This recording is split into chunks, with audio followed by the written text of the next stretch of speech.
Hey everybody, welcome to the video. It's Wednesday, July 21st, and we have a split slate today over on DraftKings. We have a 6-game early slate that starts around noontime Eastern. Then we have the 8-game main slate tonight, which starts around the normal time of 7 o'clock. And yes, I'll be breaking down both slates in this video. We'll start off with the early slate talking pitchers and hitters, then we'll transition right over to the late main slate tonight doing the same exact thing. I'll try to put a timestamp down below in the comments or the description of this video for you guys to skip right to the main slate if you're not playing the early slate. Just try to make it a little bit easier for you guys. And if you find this video helpful in any way possible, please leave a like, subscribe to the channel if you haven't yet done so. And if you don't follow me over on social media, you know where to find me using the handles in the bottom right corner of your screen. And if you want access to some extra content, my entire spreadsheet, my optimizer, the projections, ownership projections, top stacks, cheat sheets, the Discord community, all that fun stuff, link is down below in the description for that. And last but not least, this video is sponsored by Prize Picks. I'm sure most of you know what it is by now, but if you don't, it's daily fantasy sports simplified. Just you versus the projections. You don't have to worry about salary cap restrictions, competing against sharks, 150 max contests, things like that. Just you versus the props that they give you guys. And there's some soft lines that you can find throughout the day there. So if you want to check it out, you can use promo code CPENNY, get a free money bonus. That's an instant deposit match up to $100 when you use code CPENN at either prizepicks.com, or you can use the link down in the description below. But make sure you tell them I sent you and use code CPENN when you do sign up. But I think that's it for the plugs for the most part. So without further ado, let's dive right into today's video. As per usual, we'll start with the pitchers and then move on to the bats. And I'll be honest with you guys, this could potentially be the worst pitching slate I've ever seen in my life. I am not confident in any of these pitching options today.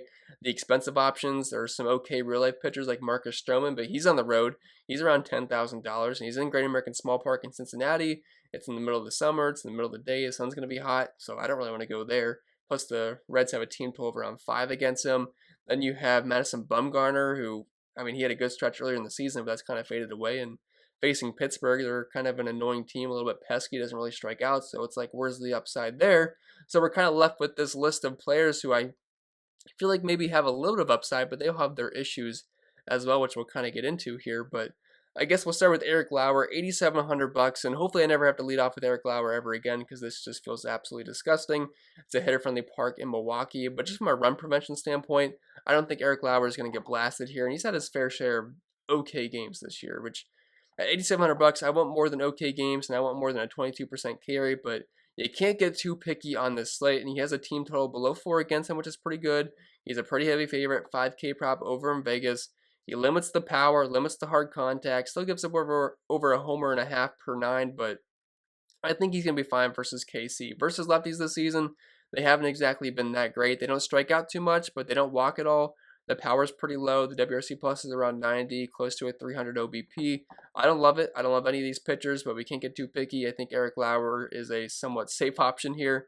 Chris Paddock, $7,400. I could see him being the chalkier option here. Low team total, but don't forget this is a 7-inning game, so obviously it's going to be a bit lower. But just from a number standpoint, he's got pretty much the best overall numbers, like a 3.68 xFIP, 3.85 Sierra, 23.5% carry, limits the walks. The thing with him is, though, he gives up plenty of power, over a 180 ISO this season and over a homer per 9. Leading the ground balls, though, and without Ronald Acuna, that definitely helps. I mean, he does strike out quite a bit, so that maybe hurts the strikeout upside, but I think Chris Paddock can be fine. I don't think he's going to get blown up here.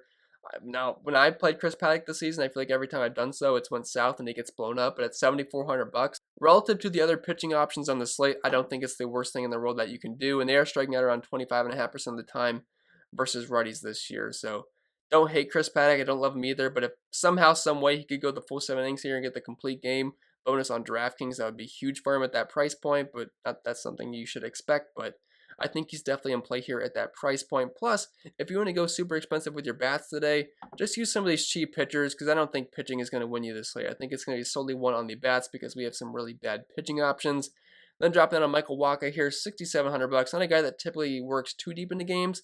Sometimes we'll see him around 60s, 70s. Sometimes if he's going well, he can get around to the lower 90s. So it's just going to depend on how he goes into this game. But it's a good matchup versus Baltimore. They only have a 3.6 implied team total here. He's a pretty heavy favorite going up against Keegan Aiken, who's not a very good pitcher whatsoever.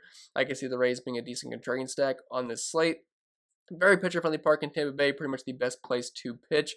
Now, Wacha's numbers this season are pretty bad. He's got an ERA above 5, but the xFIP and Sierra are close to a run lower. Over a 20% carry, and not really walking a lot of guys, below 7%. Gives up plenty of power though, around a 190 ISO and close to 2 homers per 9. But the thing with Baltimore is they are a lot better versus lefties than they are versus righties. And they faced 2 lefties recently, so maybe going up against a righty should help them out a little bit. I'm not really sure here. But looking at the splits to lefties, some actually pretty good splits here. They don't really strike out too much, high WRC plus. But when you look at them versus righties, it gets a lot worse. Only an 84 WRC plus, 293 WOBA, 150 ISO, and around a 25% strikeout rate. So it's $6,700. If he can go like 4 or 5 innings here, that's just enough for me on this slate at $6,700. And then Austin Gomber is $6,200. So there's a couple of issues here with Gomber. First off, he's coming off the IL, so we'll have to see about a pitch count. I know I was reading the blurb on DraftKings. They said there's not going to really be a pitch count. We'll see. You know, obviously managers can always pull a fast one on us, but he's only $6,200. So even then, if he goes like 4 innings and has a fine game, that might be just enough for us on this slate. And the other problem is that he's in Coors Field, which is the best place to hit, especially in the summertime. And I have concerns. The Seattle Mariners had a good game last night versus German Marquez, and I'd say Marquez is better than Gomber. But Gomber's been a good pitcher this year, and I've actually used Gomber quite a bit because DraftKings always makes him considerably too cheap in my opinion. And his numbers are really good this year compared to his price point, like a 3.7 xFIP, 3.9 Sierra, which I know aren't the best numbers in the world, but keep in mind what his price is. 24% K rate, only a 134 ISO given up, a lean to the ground balls, only a 32% hard contact rate allowed, and only a homer per 9. Plus, Seattle sucks versus left-handed pitching, striking out over 27% of the time, WRC plus below 90, 289 OBP, and a 166 ISO. So for the price point, if we can get 70 plus pitches out of Gomber here at $6,200, I don't think he's going to get blown up. Now, if you're looking at the Vegas numbers, you'll see Seattle has a team total above 6 here. I could see that going a little bit lower throughout the day. I feel like this might be a little bit too high, but I feel like a lot of this damage can be done versus the bullpen. Like, I think Gomber could have a good game, but I also think you could use Seattle bats in the same lineup that use Gomber because the bullpen for the Rockies is one of the worst in the entire league. They have like a team xFIP of around 4.8, 4.9. So you can play Gomber and you can still use Mariners bats because once Gomber comes out, it should be like feasting here for the Seattle Mariners. So it's kind of a weird situation where you could do that. Probably not something I'd recommend in cash games, but I think in tournaments, if you want to get kind of crazy, because I don't think a lot of lineups would look like that, I think is totally a viable option tonight. That being said, I think that'll be it for the pitching, so we'll move right over to the early slate bats here, and there's a few good cheap pitching options. That usually means there's quite a few good offenses to target, and I would say that's certainly the case here on the early slate today. Obviously, Coors Field is going to be a fantastic option for pretty much everybody, but I am liking this Mets stack quite a bit. And we'll start with James McCain here at the catcher position. I know he's not exactly the greatest hitting catcher out there. He's not quite JT Realmuto or Will Smith or guys like that, but he's not terrible, and he's on a lineup that I like quite a bit today. So usually a strategy for me is I just like to play the catcher on a team that I like quite a bit, especially if I don't have like a specific catcher that I'm really kind of dialing in on. So James McCann kind of grades out pretty well for me. They get a really good matchup here versus Jeff Hoffman. They're on the road, so you get those guaranteed nothing at bats. They're in mini Coors Field in Cincinnati. It's the summertime. It's hot, middle of the day. 5.5 implied team total here. The Cincinnati bullpen's not very good. Hoffman's coming off the IL. He's got a Sierra and xFIP around 5.5 this year. His walk rate's around 15% with a 20% strikeout rate. So definitely liking all these Mets here quite a bit. Plus, if Hoffman gets out of the game early on, which I think is certainly possible, Cincinnati's bullpen is not that great either.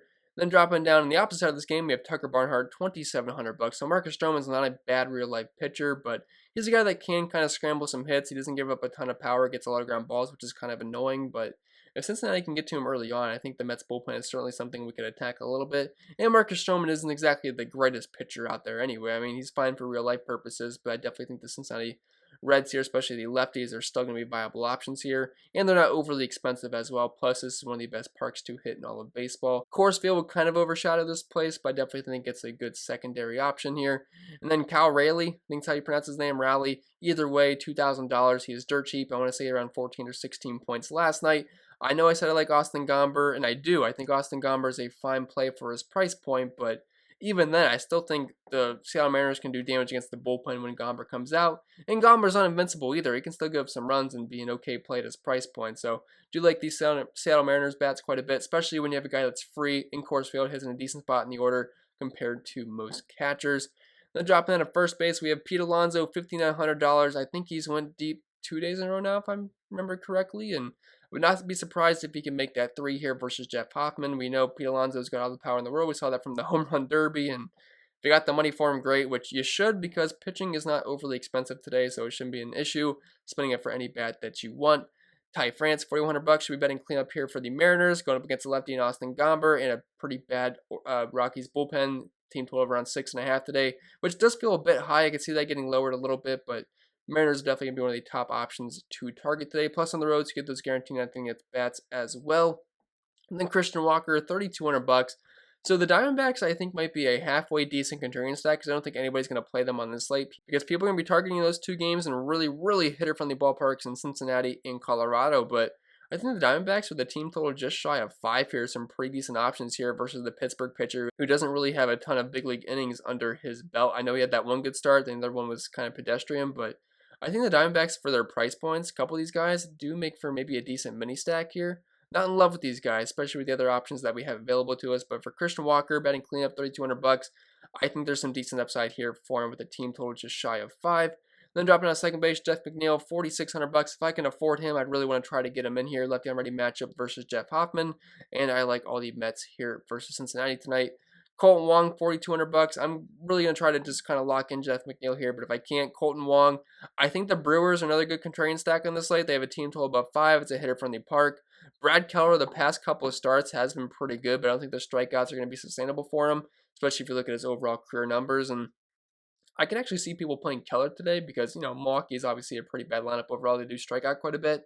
And if you're looking at game logs, Keller's been pretty good the past 2 starts, but I don't think that's going to last. And I mean, if he's going to be popular by any means, I wouldn't hate the idea of just stacking against him to try to get some leverage. And Colton Wong has been playing really well recently, so don't hate that idea. Hits for high batting average, and he's shown a decent amount of pop this year, which is kind of surprising from what we've seen the past couple of seasons.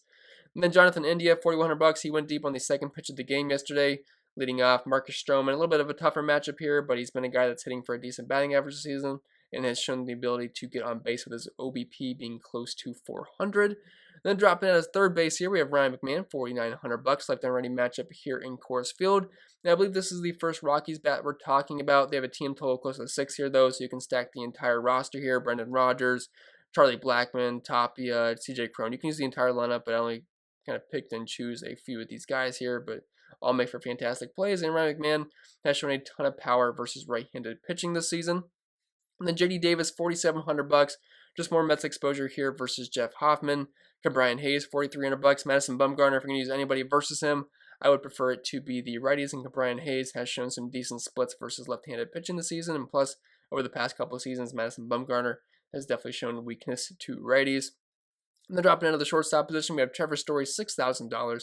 I realize he is very expensive, but like I said earlier, pricing should not be much of an issue for you, especially if you're spending down 4 pitch a day, so it should not be hard at all to fit in guys like Trevor Story, Pete Alonso, and you should still be able to like the rest of your lineups today.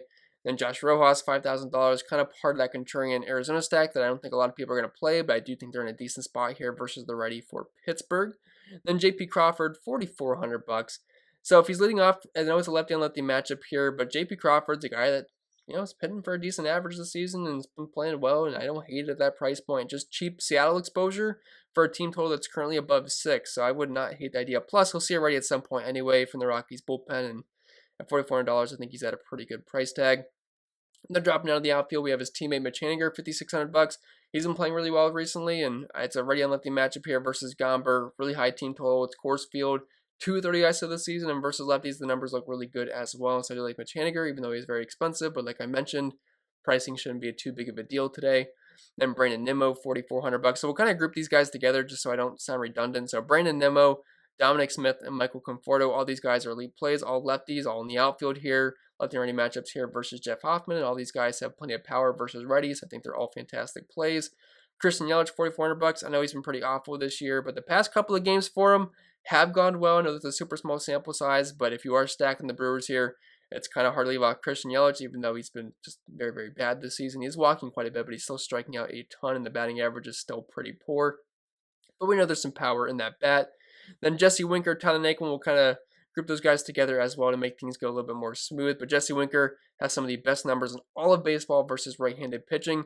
Now, the matchup is much tougher than it was the past couple of days versus Marcus Stroman, but at this price point and in this ballpark, I still think he's a viable option, but I don't think he's going to be like 60-70% in cash games like he has been the past couple of days. And Tyler Naquin, he's the great value brand version of Jesse Winker. He also has pinch hit risk if he does see a lefty, but there's not a ton of lefties for the Mets bullpen, so I think he's going to be overall pretty safe. Although last night he did get pinch hit for in a grand slam situation with the bases loaded, which was very unfortunate because I believe Tyler Stevenson, when he came in, ended up getting a double play, which kind of sucked, but he's only $2,300 and facing a righty, so I think he's definitely a viable option.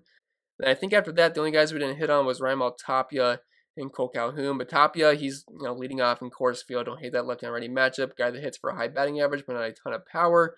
And then Calhoun, $2,600. Again, I kind of like Arizona here. He's got plenty of pop versus righties. He's not that great of a bat these days, but he's still dirt cheap. Hits in a good spot in the order. I don't think the Diamondback stack is too bad tonight, but I think that'll be pretty much it for the early slate here. So at this point, we'll move on to the main slate pitchers.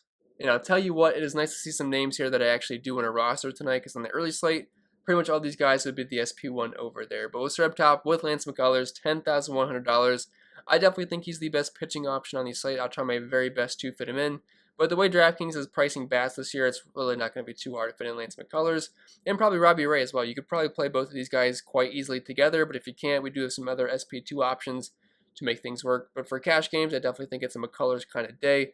Lowest implied team total against him. Very soft matchup versus Cleveland. He's a heavy favorite. It's a pitcher-friendly park at home in Houston. And I think that 4-point bonus is always a nice little sweet touch for your pitcher at the end of the game. I do think the Astros could get that for him. So I do think McCullers is in a really good spot. Now, some of his numbers would suggest regression this year, considering his SIERA and xFIP around a runner so higher than his ERA. But even then, they're not the worst numbers out there on 27.5% K rate. Limits the batting average, limits the power, limits the hard contact, limits the homers. It's only around a half a homer per 9 this season, sitting at 0.6. And the bottom of the Cleveland order, there's a couple of good bats in the lineup, but the bottom of the order is really, really bad. So I think McCullers is just going to be just fine here, and would not be surprised if he could get us around 20, 25 points with upside of more. Then dropping down to Robbie Ray, $9,900. He may be more of a tournament option here, but I think you could play him in cash as well just because of how good he's been this season. There's a couple of things working against him. First off, matchup versus Boston kind of sucks. There's a lot of guys in there that can hit left-handed pitching pretty well. In the park he's pitching in Buffalo, definitely a hitter-friendly park over there. And there's a 4.5 implied team total against him, but he's still a decently heavy favorite here, 8.5 K prop. And he has been one of the best pitchers in baseball this year. The old Robbie Ray, where he'd walk a ton of guys and have a lot of games where he gets blown up, that is no more. He's been very good this year. I'm not sure whether it's the tight pants or just the move to Toronto, but he has been very, very solid all season long. Sporting around a 32% K rate, the xFIP and SIERA in the low 3s. The one problem with him is that he still gets a lot of power and a lot of homers. 200 ISO given up this season, 41% fly ball rate, 35% hard contact rate, and close to 2 homers per 9. So those are the issues. Plus, Boston is a team that can hit lefties pretty well. So there is concerns here, but I think Robbie Ray, the way he's been pitching this season and the strikeout upside is good enough for me for where I'll be willing to take some shots on him.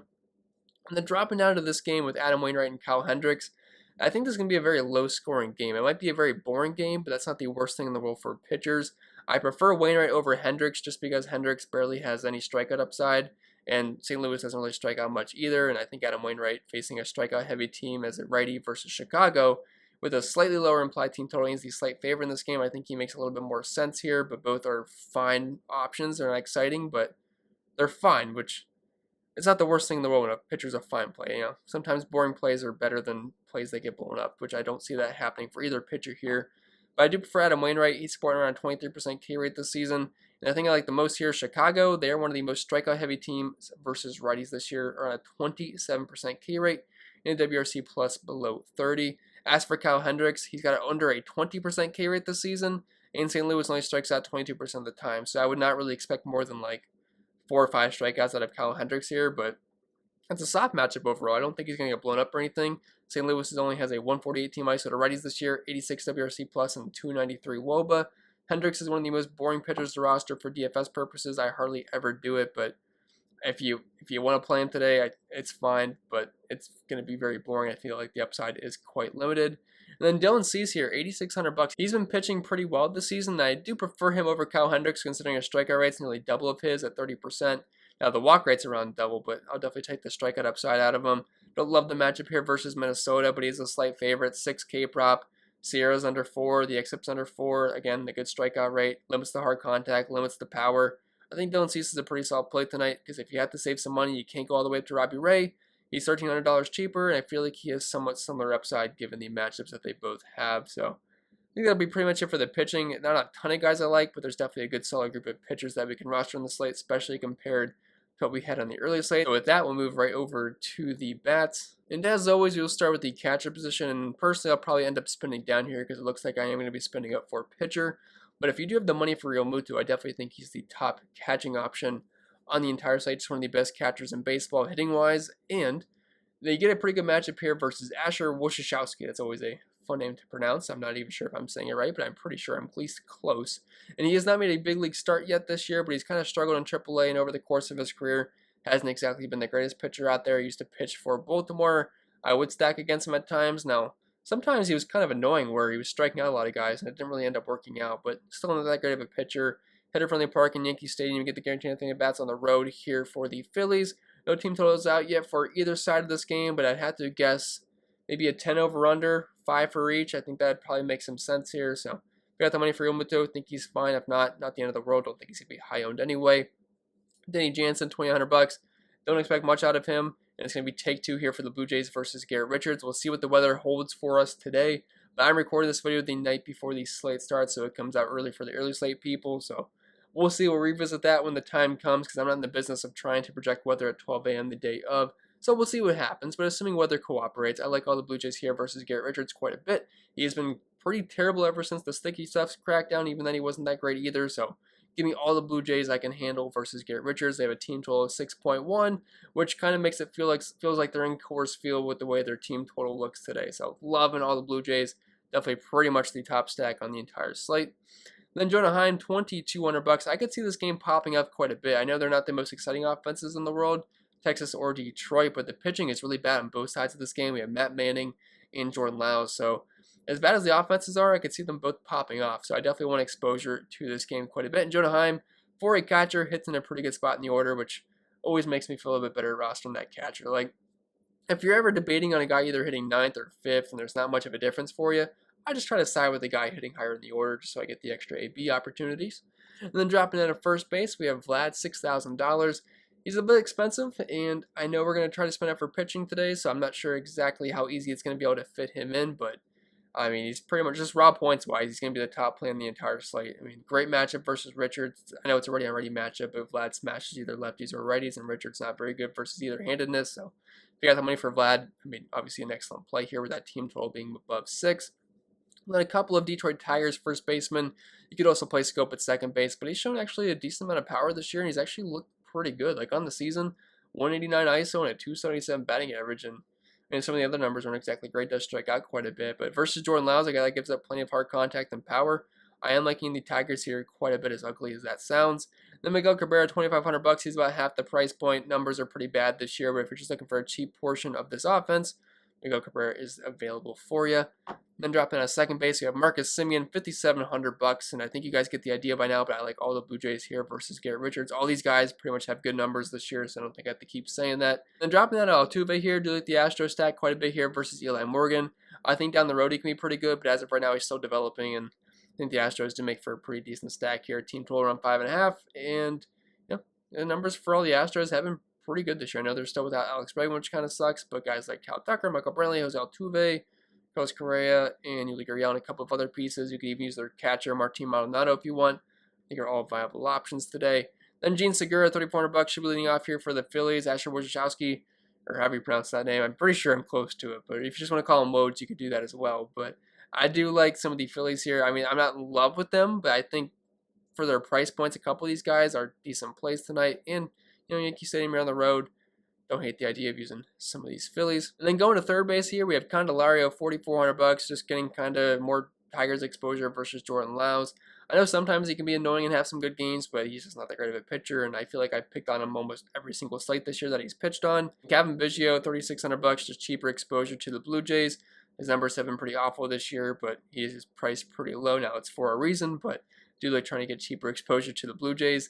Then Josh Harrison, $2,500, projected to lead off here, which $2,500. I mean, Jordan Holloway's numbers aren't terrible this year, but he has had his fair share of rough games, and I think at that price point, I mean, Josh Harrison's kind of a tough fade, because if we're spending up for pitchers, I mean, you can get a leadoff guy for a guy like Josh Harrison who's not terrible, and an offense that's not bad either, $2,500 is a really good price point, so don't hate getting there in cash games.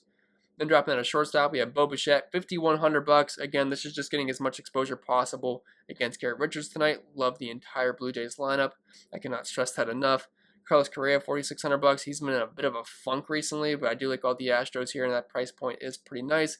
It's in a good spot in the order, and overall, his numbers this season have been pretty good. Then Didi Gregorius, $3,700. Just a nice lefty-on-righty matchup here versus Asher, even though he hits a little bit lower in the order. And then dropping down to the outfield, we have his teammate Bryce Harper, $5,300. I think you guys get the idea, but I don't mind stacking against Azar Wojciechowski. Their Phillies are definitely not my favorite stack on the slate, but I definitely think they are in a viable spot. Then Joey Gallo, $5,100. Offenses are gross in this game, but Detroit's actually been playing really well recently. And ever since the sticky stuff crackdown, Joey Gallo's been absolutely mashing. Tons of power, close to a 300 ISO this season. Obviously strikes out quite a bit and hits for a low batting average, but the one thing he does well, or I guess the two things he does well, is he walks quite a bit and he hits for a ton of power. And matchup versus Bat Manning, I definitely think there's some home run upside here for Joey Gallo. George Springer, Teoscar Hernandez, we'll kind of group them together, but both guys are kind of the same play. If I had to pick one, I guess I'd prefer Teoscar Hernandez because he's $400 cheaper, and I think overall they're going to have a very similar projection for me, so why not save the money with Hernandez? But you could obviously play both if you are stacking up the Blue Jays. Then Giancarlo Stanton, $4,600. I don't have many Yankees listed here, but I'm assuming their team total is going to be close to 5 here. It looks like they're going to be facing the Phillies with a bullpen game today, which the bullpen for the Phillies doesn't scare me too much, so I do think you can use some of these Yankees, although the majority of this lineup is pretty rough at this point of the season. Then Kyle Tucker, Michael Brantley, both guys are seem a little bit too cheap here. Good lefty and righty matchups versus Eli Morgan. Kyle Tucker offers you more power upside, but Michael Brantley's a little bit more safer, so I'd probably lean Michael Brantley in cash games, Kyle Tucker in tournaments. You could obviously make a case for both. Michael Brantley, though, one of the best pure hitters in baseball. I mean, typically always gets on base, bats around 330. Both guys are fantastic plays. Just Kyle Tucker's got a little bit more power upside. Akil Baddoo, $3,300. He's been very hot recently, as have all the Detroit Tigers somehow. But they have a team total close to 5 here. He's got a 190 ISO in the season, batting above 270. Like the price point, he's been leading off lefty and righty matchup here versus Jordan Lyles. I don't hate it. I think he's actually one of the better outfielder plays on the entire slate, point per dollar wise. And then we have Gavin Sheets, $3,200. He's been hitting pretty high in the order recently. He's actually shown a decent amount of power so far this year. It's a smaller sample size, so this will go down. But he does currently have a 300 ISO, a 354 WOBA, and a 525 slugging. Michael Pineda has been pretty much anything but consistent this year, and they do have a team total close to 5. Then if you want a free option, we have Yadiel Hernandez, $2,000, who is a lefty, which I don't know why that's not popping up there, but he's going to be hitting the middle of the order versus Jordan Holloway. Team total around 4.5 here. I know his numbers aren't very good, but if you just want a free option on offense that is pretty good, don't hate the idea of using Yadiel at a free price point. But with that being said, I think that'll be it for the video. So I hope it was helpful, and if it was, make sure to leave a like, subscribe to the channel if you haven't already. If you want to follow me over on social media, or find me using the handles in the bottom right corner of your screen. And if you want to help support the channel over on Patreon, get access to some extra content, the optimizer, ownership projections, the rankings, cheat sheets, Discord community, top stacks tool, all that fun stuff. Link is down below in the description for that. And don't forget, this video was sponsored by Prize Picks. It's daily fantasy sports simplified. And if you want to sign up, you can use the link down in the description below, or go to prizepicks.com. And you can get a free money bonus up to $100. That's an instant deposit match up to $100 when you use code CPEN upon sign up. But yeah, I think I'll stop rambling. Hope you guys enjoy your Wednesday, and I'll see you on Thursday for the next video.